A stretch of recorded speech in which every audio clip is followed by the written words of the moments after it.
Hello and welcome to the FMCC webinar, Coaching, Developing FM Professionals and Teams, presented by Marnie Cluckie. Next slide, please. I do want to let everyone know they have been muted for audio quality. If you do have any questions at any time during this presentation, please feel free and type them into the question box, and we'll review them during the Q&A portion at the end of the webinar. If you do want a PDF copy of this PowerPoint, you can go ahead and download that now on the control panel under Handouts.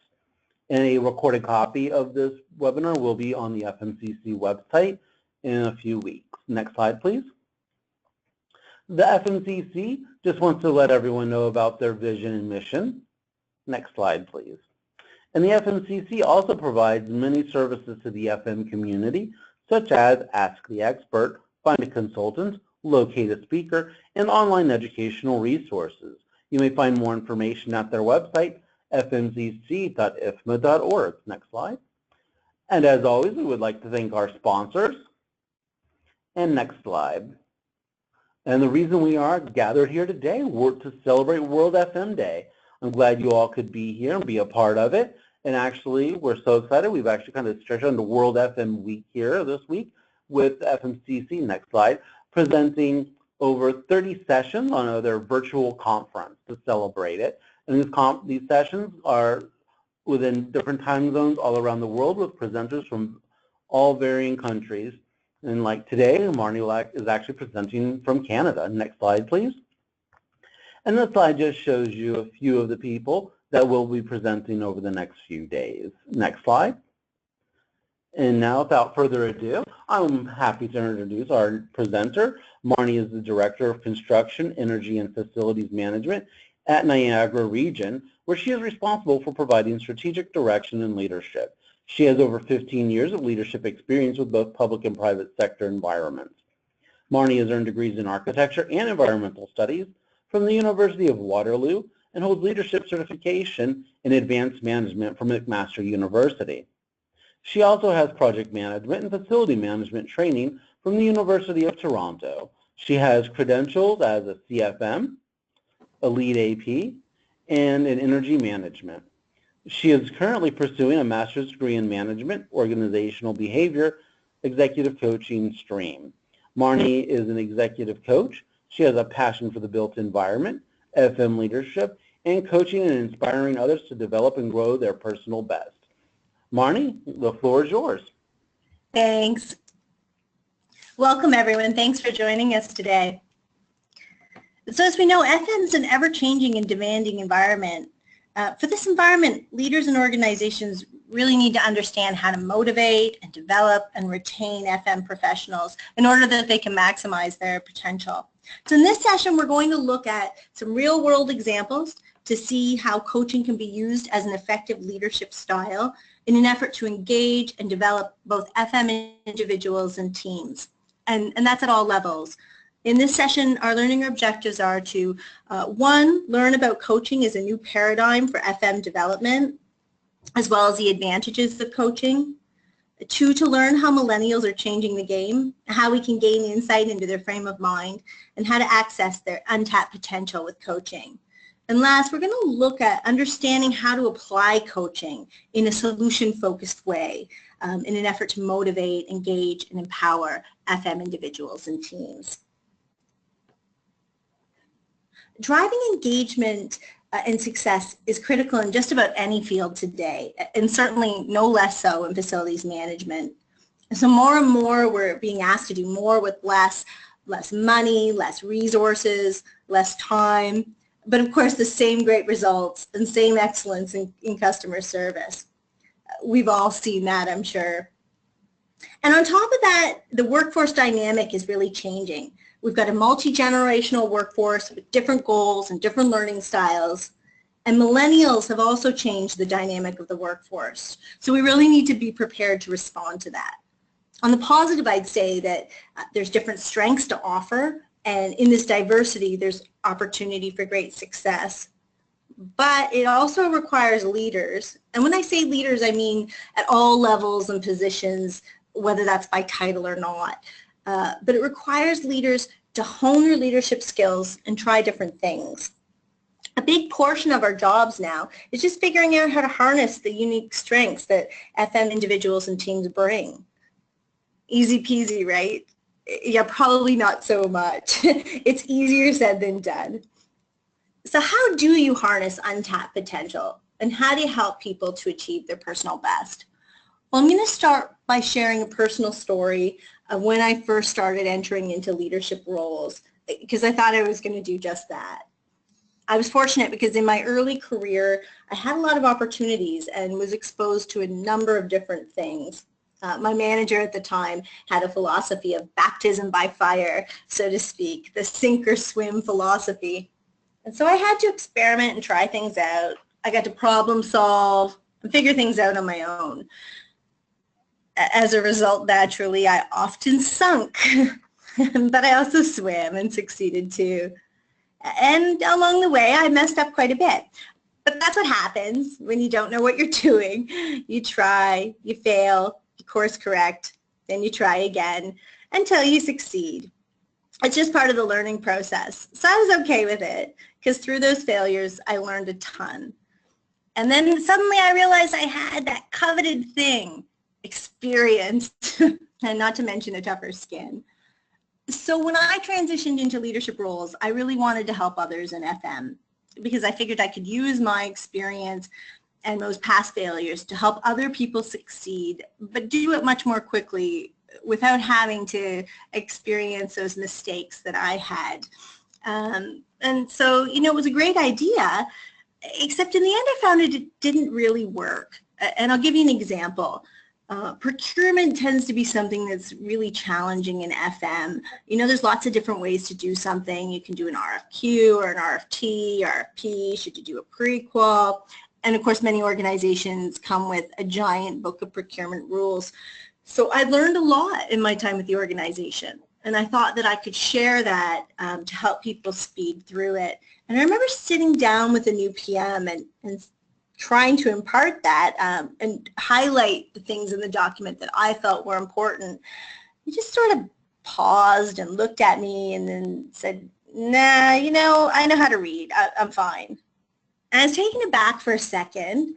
So I paused and I said, no, this is great. Like, this is really going to help you. I was excited about it.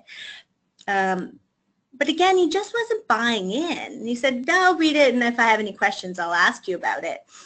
And so at the time, I thought it was just him, that maybe he was a little young, a little arrogant. He wasn't picking up what I was giving to him. But I realized after trial and error that many people responded in that way. Some people more politely, but still they didn't really have an interest in me telling them my answers. And that came from a couple of sources. I mean, first of all, they hadn't asked, so I was imparting something that they didn't necessarily care about. And second, it had no meaning to them. And it had no meaning because it wasn't something that was evolving and learning for them. So if not by telling, I asked myself, well then how? How can I help facilitate learning and growth? And this is where coaching comes in, because I think it can really bring about a shift in corporate culture where you're increasing engagement and productivity because you're shifting from command and control to a model that fosters collaboration and creativity. With a coaching model, you're really looking at effective listening, at two-way communication, and self-directed problem solving. So I think that this is where people can start to gain motivation to learn and grow, and you'll see productivity increase. So that's what we'll talk about during this session today. Let's start by looking at some of the characteristics of FM professionals and see why this might be a good model. I mean, FMs tend to really value autonomy and control, and they tend to be motivated by a meaningful challenge. And we've all seen it. They're the doers, the fixers of the organization. They're faced with change every day, so they have to be excellent change agents, both flexible and adaptable. They need to solve issues and resolve problems, again, pretty much on a daily basis. So they have to become adept problem solvers. And often they're balancing the competing needs of many people when they're solving these problems. And the problems aren't necessarily particularly straightforward. They also have to be connectors and team builders, because as FMs, we're skillfully integrating people, place, process, and technology. And they need to be strong communicators so they can balance the needs of the many stakeholders that they're working with, resolving conflicts. And on top of it all, they're also customer service providers extraordinaire. So what does that mean? Well, basically, FMs do a lot of stuff, but outside of that, it also means that FMs probably don't want to be managed in the traditional sense of the word. They may want guidance, and sometimes expertise, sometimes just help figuring out what direction to go in from somebody that they trust. But I think in this work environment, it's more important to help others to grow and learn rather than just feed them the answers. And this is where a coaching style can really help.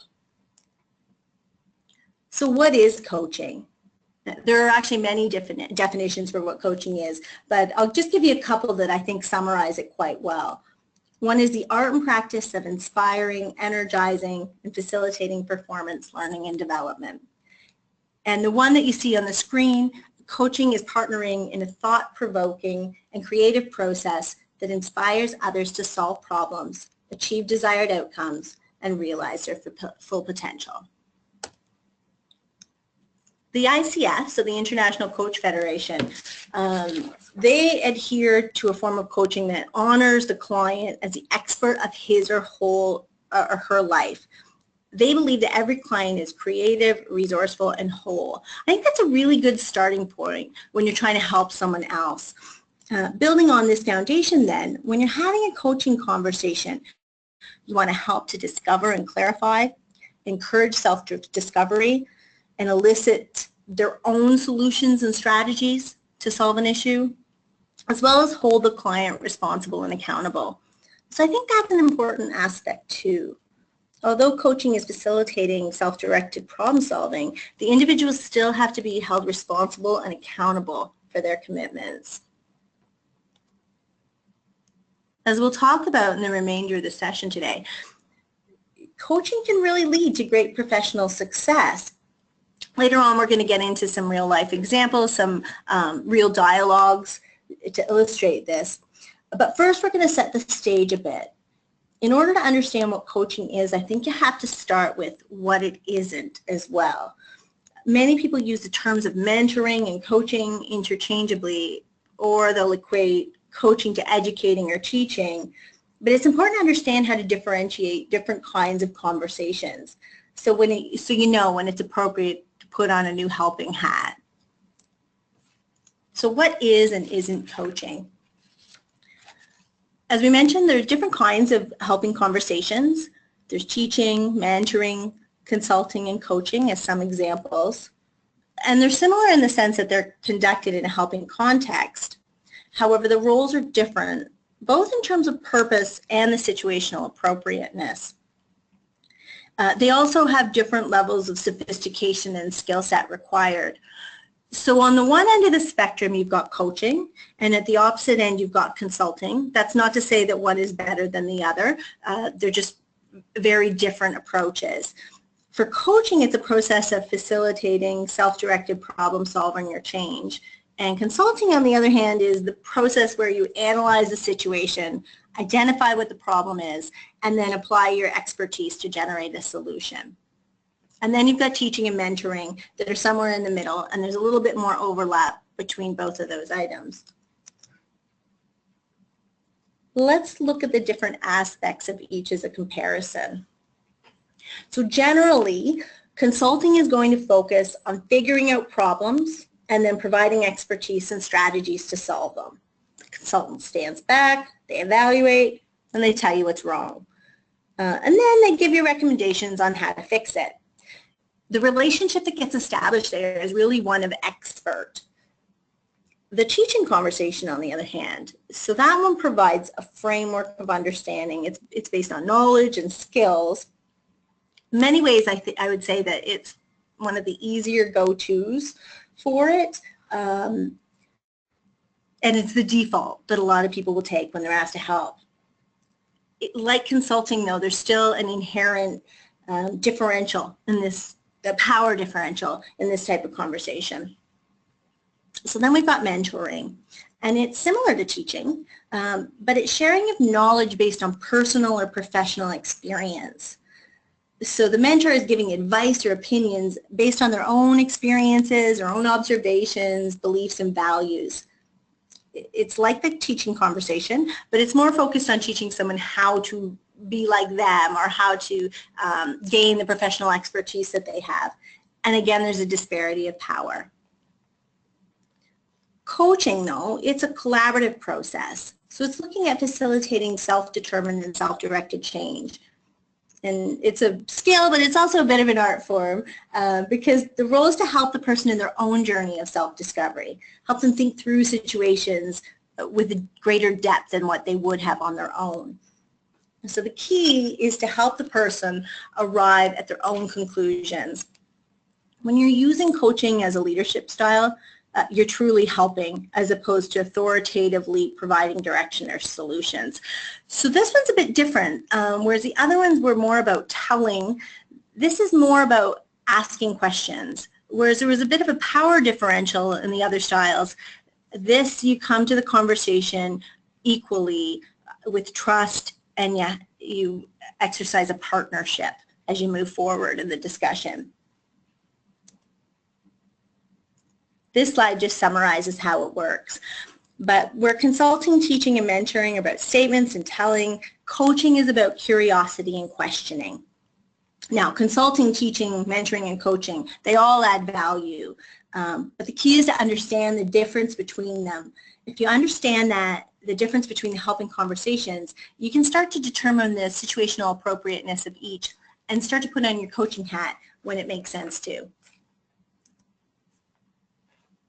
We talked a little bit earlier about some of the advantages of coaching. In addition, it also increases self-awareness and confidence. It helps to increase motivation and engagement.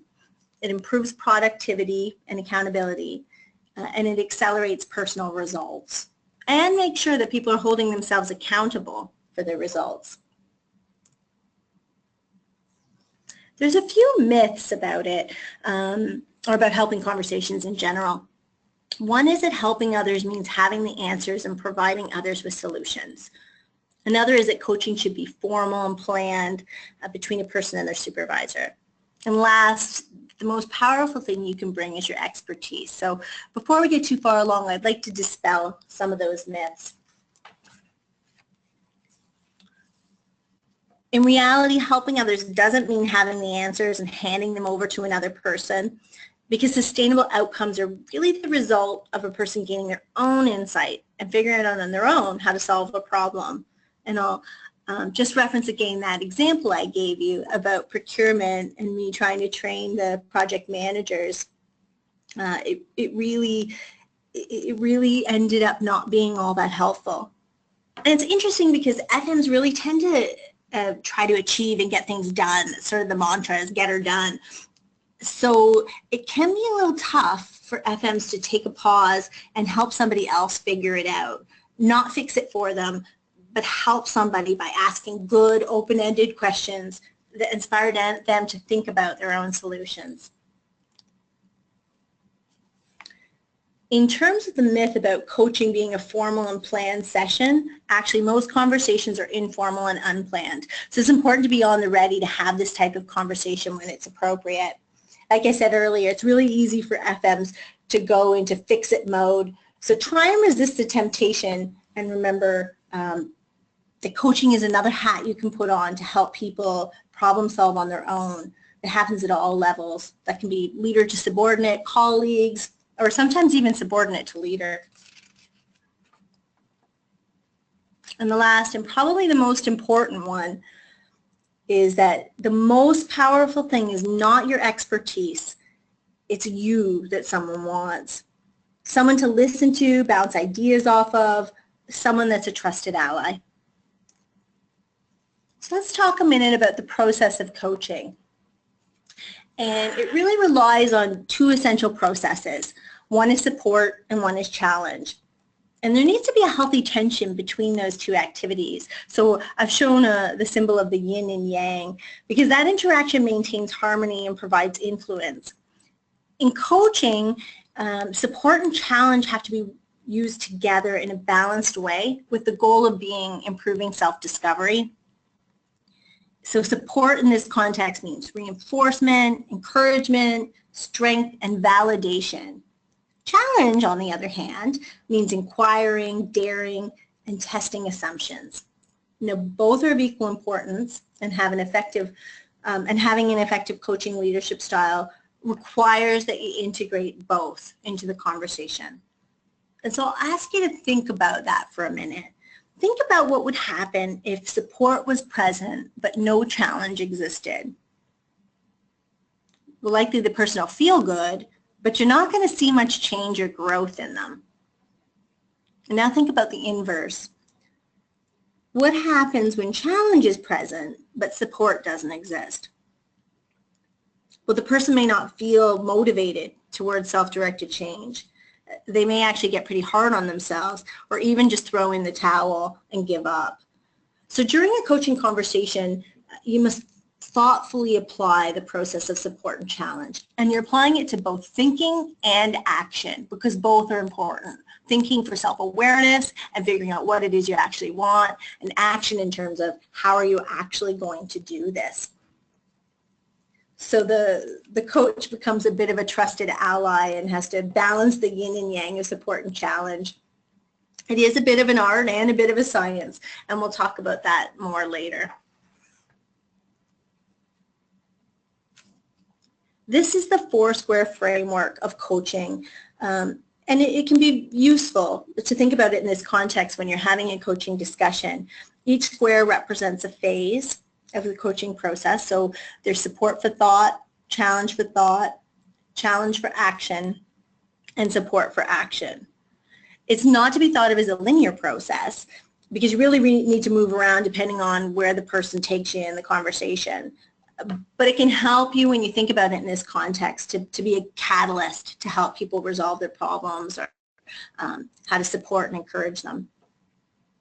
So what's happening in each of the quadrants? So when you're supporting someone to think, that's where you're building trust, where you're clarifying what they want, and it's building a platform of understanding. So really getting to the root of what it is they want or are talking about.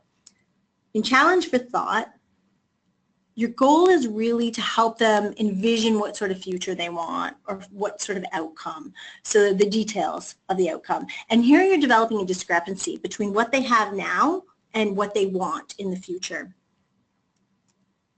Challenge for action helps people to think about the resources they need and the action steps required. And then support for action, you're determining how ready they are for change and helping them to build that motivation, highlighting the strengths that they could apply, what's good about the change to help encourage them along. Now that's the framework. So let's talk about how you do it. Like many things, communication becomes key. And for me, this is the power trio: active listening, powerful questioning, and direct communication. This is a cute little quote. If we were supposed to talk more than we listen, we would have 2 tongues and 1 ear. So listening is absolutely foundational when you're having a coaching conversation. And when I say listening, I mean really listening for understanding.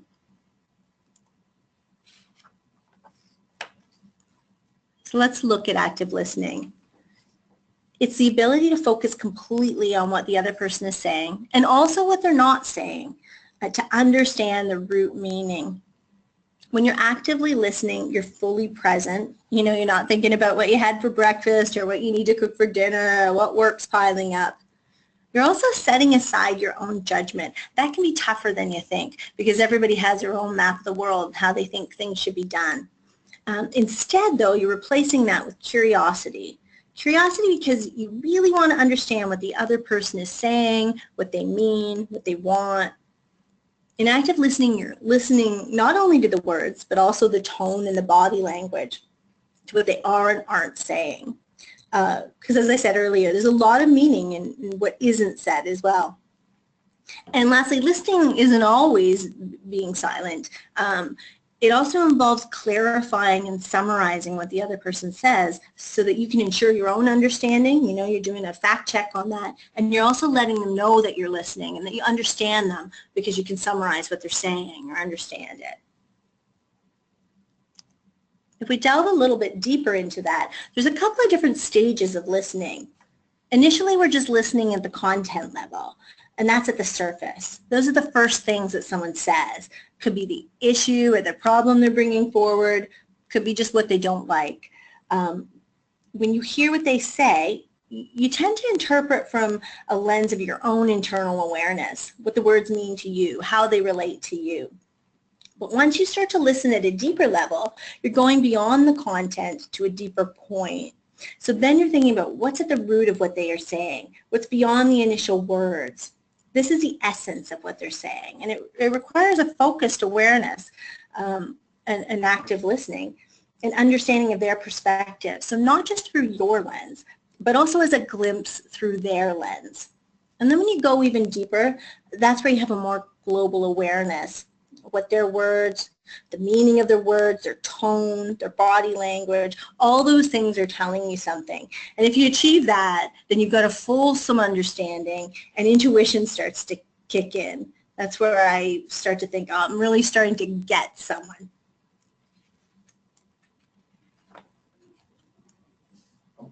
The key is, as this quote by Stephen Covey indicates, listen with the intent to understand, not with the intent to reply.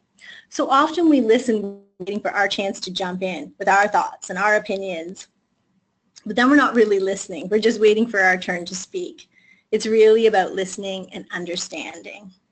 And remember that silence can be a gift to you. Use it, because when you give someone silence, you're giving them the space to think, to figure things out, and then tell you. It actually can be really uncomfortable at first because we're not used to not going back and forth very quickly with our thoughts and what we want to say. But when you give someone that space, people will start to fill up the silence and bring new meaning to what they're thinking about. Now, powerful questioning, it goes hand in hand with active listening. I mean, isn't it so true that most big problems, or perhaps any problem for that matter, can be solved by asking the right questions? You can give lots of solutions, but if they aren't in response to the right questions, well, then they become useless. Asking the right questions is one of the most important skills a leader can have. It helps make other people think and be more creative and innovative. So what is it? And I've listed some bullet points here, but essentially it's the ability to ask questions that reveal the information that you need for maximum benefit to that person. So when you're asking powerful questions, remember, be concise, ask open-ended questions. You don't want to give closed questions where you're just going to get a simple yes or no answer. Your goal is to ask questions that really make somebody think. Think about things that they may never have thought about before. You're using questions that elicit awareness, and also it's important for the questions to help them to look forward. So not get stuck in whatever problem they brought to the table, but how they can actually move forward in a positive way. It's good to ask questions that begin with what and how. They sort of come from a place without judgment, and they're open-ended. Judge a man by his questions rather than by his answers. Anybody can give you an opinion. That's easy. But not so many of us can ask a really good question that elicits somebody else's opinion. So as we close out the power trio of communication, this is where direct communication comes in. It sort of ties active listening and powerful questioning together. So be direct. Definitely speak your truth. Just remember that, like the yin and yang we talked about before, support and challenge, there's a yin and yang of honesty and kindness too, and that's important because honesty without kindness is really kind of cruel, and kindness without honesty doesn't leave somebody to improve or to have forward movement. So you want to have those two things together to both support and challenge the other person, and then really they can start to move mountains. So we'll quickly talk about solution-focused coaching, and then we'll move into some dialogues as examples. Solution-focused principles are important because in order to be effective in helping people, you have to switch from a problem focus to a focus that helps somebody with forward movement, constructive and successful forward movement. This can be a challenge, especially for FM people, because many of us have been taught that to come up with a solution, you have to first analyze the root problem. That's true of many things. So I think, for engineering, for technical issues with equipment, you need to get to the root problem and then you need to correct it. But honestly, it's not so much true for people issues, and certainly not when you're having a coaching conversation. When you're coaching as a leader, your role is to facilitate self-discovery and self-maintained change, like we talked about. So this means people finding their own answers to a problem and a path forward to a solution. So when you're looking at solution-focused principles, there's 3 key steps. 1, you want to make sure that they're focused on a desired outcome. 2, you want to build on their existing strengths. Everybody has their own unique strengths that they're bringing to the table, and you can really help motivation if you can help demonstrate to someone the skills that they've had, the successes that they've had in the past, and how they can apply it in the future. And also building small incremental changes. So these are the small steps forward. The first one was focusing on desired outcome. What they want to be different moving forward. Most people move forward best when they've got a well-formed outcome stated in the positive rather than in a negative direction, and when they're focused on the future. That's pretty tough to stay focused on that long term, but it is important. And when you establish a desired future, it can really be motivating for someone. So once you got your conversation switched to a forward focus, you can have to begin to build clarity around the desired future state. So here's some question examples that we'll apply later, but what would you experience differently if you achieved that goal? So they're not just looking at what they don't like, it's what would actually be different. And experience is fulsome, so it's not going to be a closed answer. They have to think about that on a number of levels.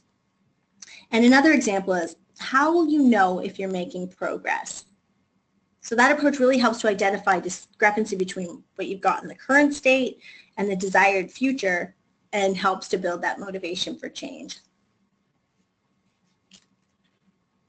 The second key, as we mentioned, was build on existing strengths. So you've got the clear outcome. Then you're going to help your FM professional to identify how to utilize their existing strengths, what they are, and how they can apply them. So here's a couple of example questions. Tell me about a time when you were able to successfully address a situation like the one you are facing now. So they're forced to think back to an example and how they can apply it. And what skills and personal strengths did you draw upon to achieve a successful outcome? Okay, so the last step then for solution-focused coaching is building small incremental changes. Honestly, frankly, a one giant step approach to reaching a desired goal, it's daunting, and it may lead someone to the conclusion that the outcome's beyond their control because it's just too big when it's one giant leap. But if you break the goal into small and meaningful steps, it's not only more manageable, it's actually a whole lot less scary. These questions demonstrate what's called a scaling technique. And it's a great way for a coach to use towards small and incremental changes. So for example, you can ask a person where they are at on a scale of 1 to 10. So if 10 is representing the optimal state, even if it isn't perfect. This challenges a person to really think deeply about where they're at. So when the person identifies where he's at, unless you're saying, 1, which is nowhere, it implies that they've at least had some success. Once they've identified that, you can challenge that person to think about what small steps they could take to get closer to the goal. So for example, if the person said that they reached a 5, you could say, great, what would you need to do to get to a 6 or a 7? And that way people start to really think about tangible steps that they can take, but small ones so it's not too overwhelming.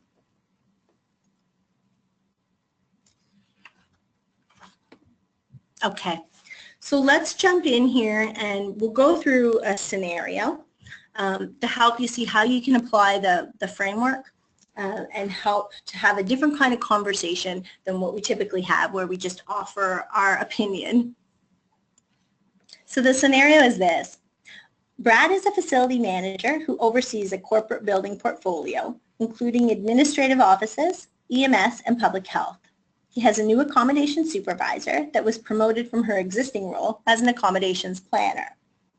He's not satisfied with her performance because he doesn't feel that she's thinking strategically enough. He runs into one of his colleagues, John, who is also a facility manager at another organization. John has had experience with new supervisors. So consider what a solution-focused coaching discussion might look like between John and Brad.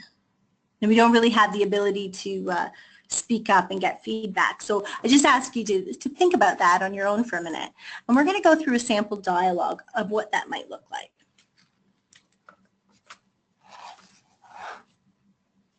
So John says, "Hi, Brad. How are things going in your portfolio?" Brad, "Not bad, but honestly, I've been having issues with my new supervisor, Laura." "Oh, what's going on?"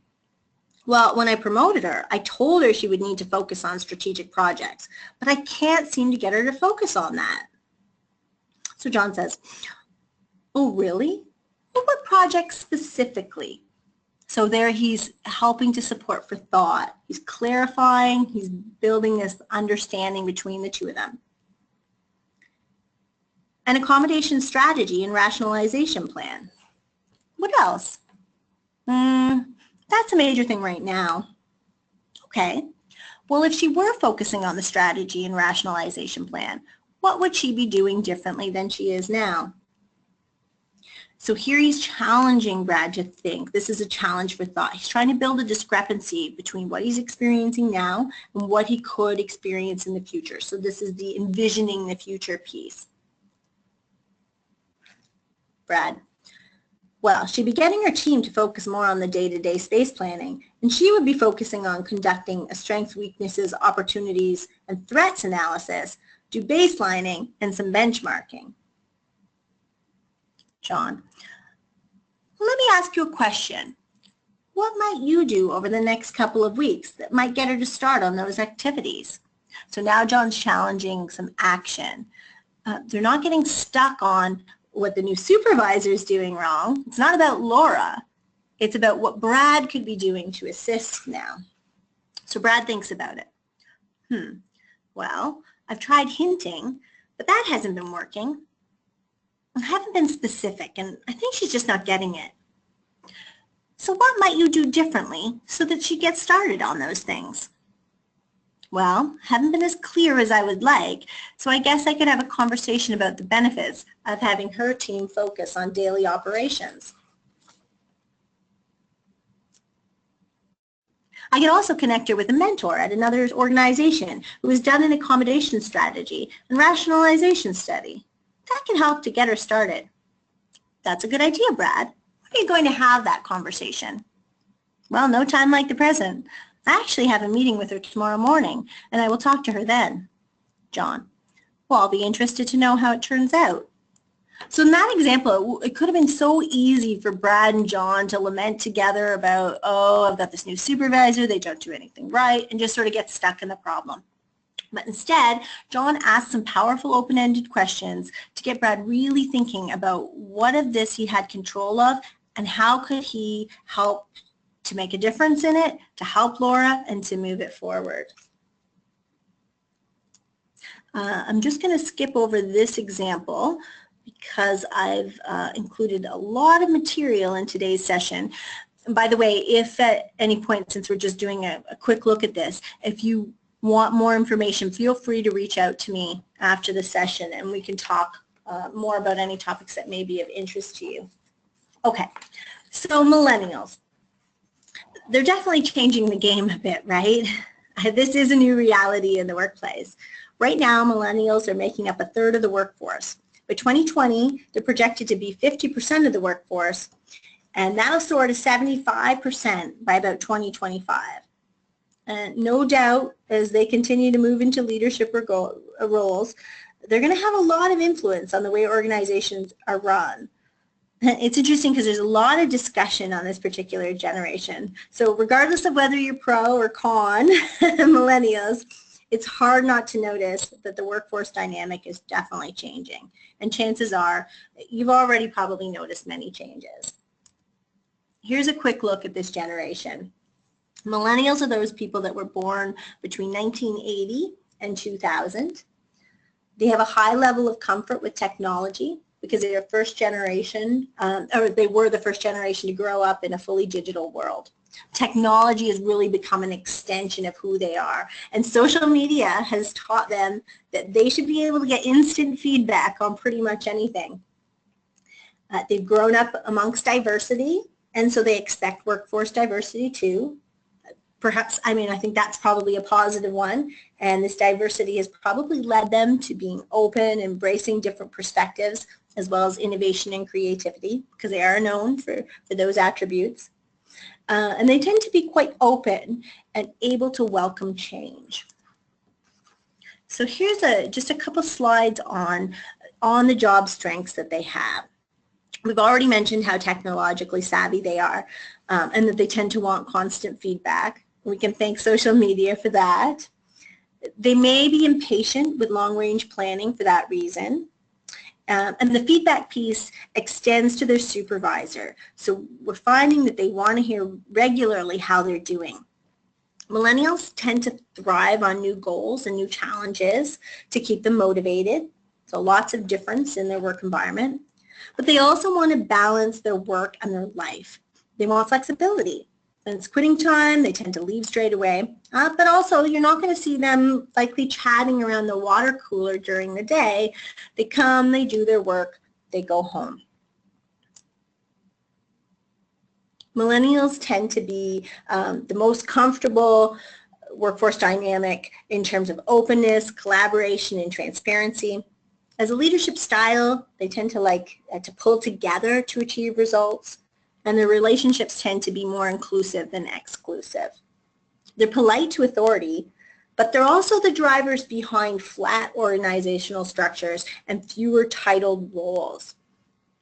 And because flattening means fewer management positions, leadership roles will probably be emerging in different forms. So that means millennials are believing they don't need to have a title to be a leader.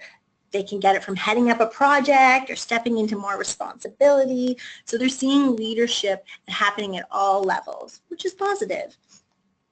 They tend to have a hopeful outlook on the future. They're business savvy, and they absolutely care about the bottom line. But they care equally about their communities and the environment. So having a sustainable and socially responsible organization is very important to them. So what does that mean in terms of the workplace they are looking for? In 2015, Fortune magazine did a study of 100 great places or best places for millennials to work.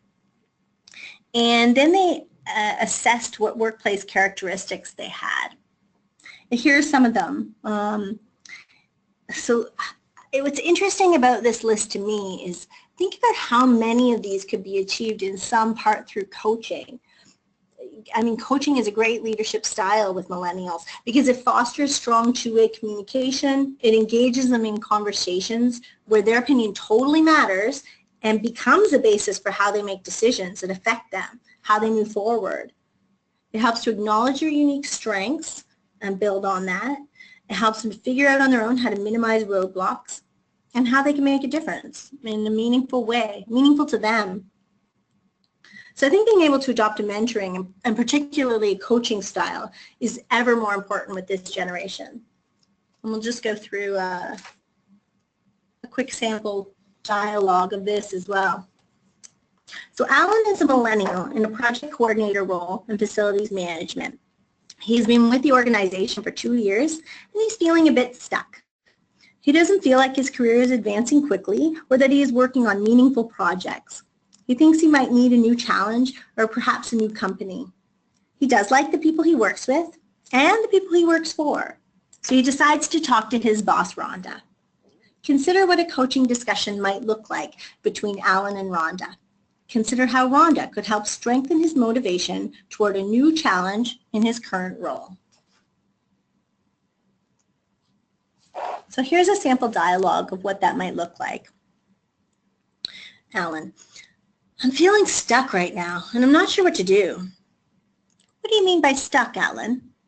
Well, I have a good work-life balance, and I like the people here, but at the same time, I need to be more challenged in my work. What's important to you about being more challenged? I just don't like being bored.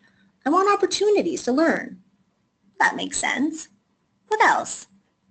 Well, a new challenge would help me get ahead in the company, and I do want to have progressive roles. I feel like I'm not advancing very quickly here. So it sounds like having new challenges is important to you for several reasons. It will help you to maintain engagement, develop professionally, and advance your career. Do I have that right? Yeah, exactly. Have you ever experienced a time when you were able to go after and obtain a new challenge that you could apply here?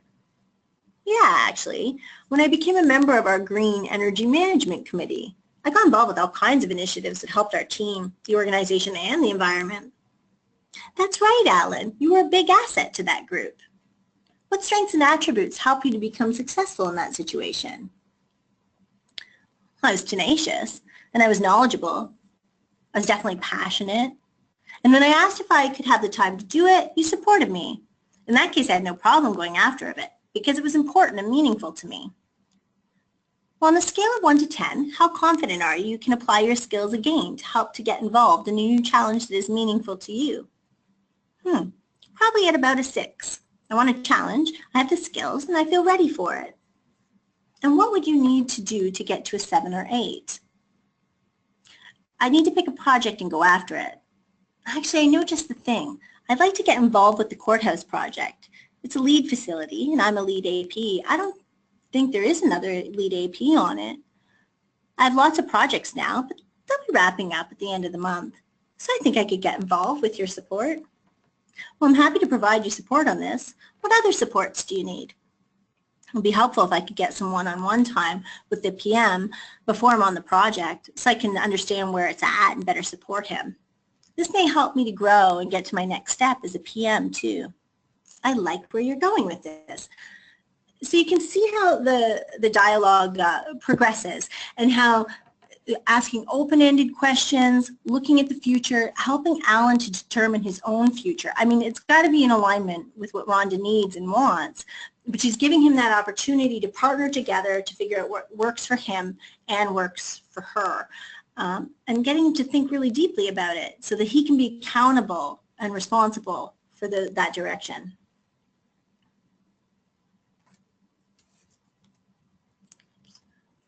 Okay, so we don't have much longer, so we won't have an opportunity to go into the dialogue that's associated with the team example, but we'll talk about it for a minute. Because a coaching style can be beneficial not only to the individual, but also to teams, particularly as it relates to something that affects all of us, which is when we have conflict. So let's go back to what we talked about earlier with active listening and the levels of listening. The levels were from content to essence to intuition. And as you move from the surface level of listening to deep structure, that becomes important. I like to think about it like an iceberg. With an iceberg, you only see a small bit of it, and the real mass of it, the real substance, is beneath the surface. That makes up about 90%. And beneath the surface, that's where the magic happens. It's the essence and the real meaning. You can also look at the content part as a position someone takes if you're in a dialogue or having a conflict, and that the essence and intuition relates to what they really want and what their foundational needs are. In conflict, you can view it like each person has their own iceberg with their own position. You can see their position because that's above the water, but their wants and needs aren't immediately understood. And so you need to dig a little bit deeper. So when you're applying a coaching style, it's like you're moving down the iceberg, like walking on your 2 feet. And in these cases, the left foot is powerful questions and the right foot is active listening. In active listening, you're acknowledging what they're saying, you're paraphrasing it to demonstrate your understanding. With the other foot, you ask open-ended questions to move further down the iceberg. Then you really start to understand what the other person wants in a given situation. Asking the other person for more information has a dual benefit. It lets them know you actually really want to hear what they're saying, and also lets them know you care about their concerns. It's also a way to gently hold them accountable because they have to explain their position when you're asking non-judgmental, open-ended questions. So to get here, you have to shift from judgment in your own position to a position of curiosity. So think about it. If you're at the top of your iceberg and they're at the top of their iceberg, where all you've got is your position, you're really far apart and you can barely hear one another. But as you're moving down the base of it, through questions and listening, you're getting closer and closer to one another. It's a more vulnerable position, but there's possibilities there for understanding and growth. And so there's a lot more likelihood that you're going to build yourself as a team. So let's see, time check. Okay, we've only got a few minutes left, so I won't go through the example. But as I said earlier, if you feel like reaching out and having a discussion more about that, I'm absolutely willing to do that. So just in closing, I really like this quote by Galileo. You cannot teach a man anything. You can only help him to find it within himself. Now that is not to say that coaching is the only hat to wear or the best hat to wear. Mentorship, teaching, traditional management, direction consulting, they've all got their place. However, this is one good approach that can be applied, particularly I think in an FM environment. Because with our ever-changing and demanding workplace, we need to foster individuals and teams that can problem solve, that have the ability to change and find meaningful solutions together in a collaborative way. FMs are very resourceful, and so I can confidently say that they're going to have the answers within them. That makes it worth finding the opportunities to allow for coaching conversations, to help others to reflect, to problem solve, and help them reach successively higher levels of development. In this way, I think you'll see that the teams become more engaged, more productive, and able to maximize their full potential. Thanks, and I'll open it up for any questions you may have. Great, thank you, Marnie. That was an interesting presentation. I do have some questions here. So what are some of the challenges you encounter with coaching? Good question. So when someone's coming to you, the sort of challenges that I might see on that end is sometimes there's a lack of willingness to answer questions. And now I would say that's rare. Like most people actually really appreciate it when you want to hear their perspective, genuinely, and give them the space to think about it and respond. But there are a few people that are just accustomed to taking direction, so that takes a little bit more time. I've never experienced it where someone doesn't come around to that and start to enjoy having a coaching conversation where you collaborate together, but that is something you need to consider, the readiness of someone to have a coaching kind of conversation. On the side of the person that's delivering the coaching conversation, I'd say the biggest challenge is actually just working with the silence. As I mentioned earlier, it can be very uncomfortable for folks to leave a long period of silence. We're just not used to it in our conversation. But people need that opportunity to think. So I'd say that's a challenge worth overcoming. Great. And someone is asking, some people can be more visual than verbal in communication. Do you have preferred ways of recognizing this and communicating more effectively? Oh, that's great too. What an interesting question.